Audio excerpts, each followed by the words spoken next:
So I've been asked to do a poetic provocation, but before I begin, I invite you all to take a deep breath in and inhale the privilege of being in my presence today. And exhale any entitlement to the gifts my presence brings you in this present moment, yeah?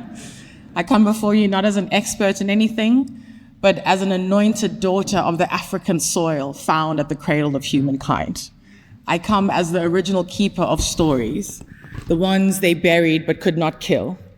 And so I ask you to listen, not just with your ears, but with the memory held deep in your bones, held deep in your blood.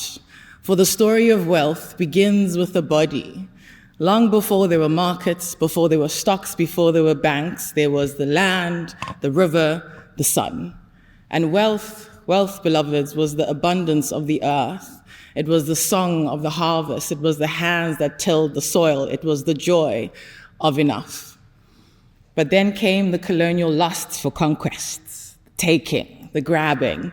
Wealth became a thing to be hoarded and not shared. It became a beastly mark of power, a capitalistic tool of control. It became land stolen, bodies stolen, futures stolen. The plantations of the past are the corporations of the present. The auction blocks are now the stock exchanges. The trade routes are now the supply chains. The overseer is now the CEO. The language has changed, but the rhythm of extraction and dehumanization has remained the same. The currency of power still flows in one direction, upward, outward, and away from the many into the hands of the few. Intergenerational wealth, they call it, but what is it really? It is the remnants of old contracts signed in blood. It is the unbearable weight of past deeds pressing into the present.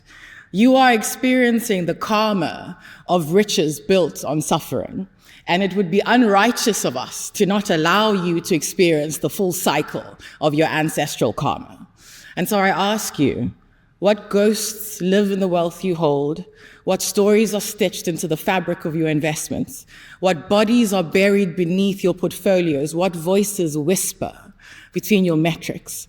What of the ecosystems too complex to be captured by your charts? What of the sacred that resists commodification? Can you stand in the messiness of it all? Can you hold what cannot be scaled? Can you risk not just your funds, but your egoic frameworks, your fragile feelings? You who are the most powerful, are you truly able to share your power and privilege, a sharing that is required for systems change? And while you think about that, understand you will name me in this room. You will name me. She, mother, earth, womb from whence you came, tomb to which you will return. You will name me in this room. You will recall the reverence for life that we have forgotten. This is not a game. This is not a fire drill. You will remember, you must remember to name me. Heed this call and name me in the fine print of emerging, regenerative future economic possibilities. For I am not a bottom line, nor am I a footnote to be forgotten. I am not a DEI variable to be adjusted for. I am the mother of every market you have ever and will ever build. So name me in this room. And while you remember to say my name, unfrown your brow, unclench your jaw, unarmor your hearts, and unfist your hands. Because remember, my loves, there's no systemic impact without deep intimacy. There's no transformation without relational tenderness. And there's no future without her. She, mother, earth, womb from which we all come, tomb to which we will all return. Name her, and may it all be well. Thank you.